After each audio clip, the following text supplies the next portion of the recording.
What Yellen will mean, the impact she's going to have on the Federal Reserve, and of course the impact she will have on the global economy. We're joined by Justin Wolfers. He's a senior fellow in the Economic Studies Department at the Brookings Institution in Washington. So Justin, what makes Janet Yellen qualified for this job? Well, she's not just qualified, she's actually, in my view, the most qualified Fed chair we've ever had. Janet, of course, began with a distinguished career in academia. She's done fundamental research into our understanding of unemployment.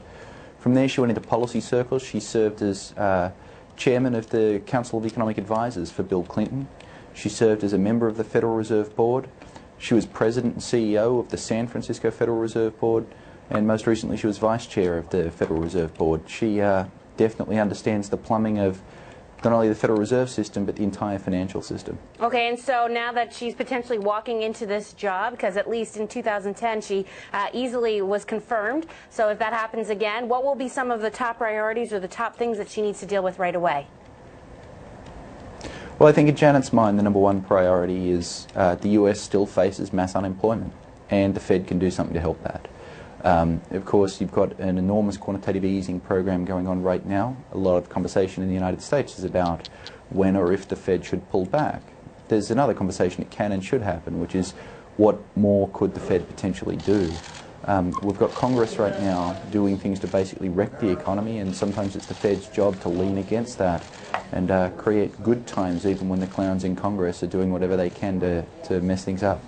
You know, as the central banking system in the United States sets monetary policy, helps to put out banking crises, sort of an economic firefighter is a term that I've heard used for the Fed, among other things that it does. Obama had a very sort of stay-the-course message as well, that Janet Yellen is the current vice chairwoman of the central bank under Bernanke. Does that mean that a lot of his policies will likely continue? It's actually an important issue. The Fed now has got interest rates at zero, which means it can't do any more standard monetary policy. So under Bernanke and under Yellen, they've engaged in a different form of monetary policy, forward guidance. This essentially, instead of reducing interest rates today, they've been making promises about low interest rates tomorrow. And investors had been worried, would those promises be kept? And by appointing the Fed vice chair and one of the architects of these policies, I think we can all be quite confident that those promises are going to be kept. When the Fed says interest rates are going to be low for a couple of years, they are in fact going to be low until unemployment comes down. And we may even see, that's the continuity side, but we could also see even more aggressive actions under Fed Chair Yellen. Justin, I understand that you actually know Janet Yellen and her husband. You worked with her. So give us a little bit of insight, something about her that, you know, the average person wouldn't necessarily know. They're just a wonderfully warm couple. Both of them are very, very passionate about economics. For some of us, economics it's not technocratic, it's actually a calling. And that's absolutely true for George and Janet. It's a social science that allows us to get in there and help make the world a better place. And I think that absolutely animates everything that Janet does. They're also an extraordinary couple. Talk about the power couple in economics.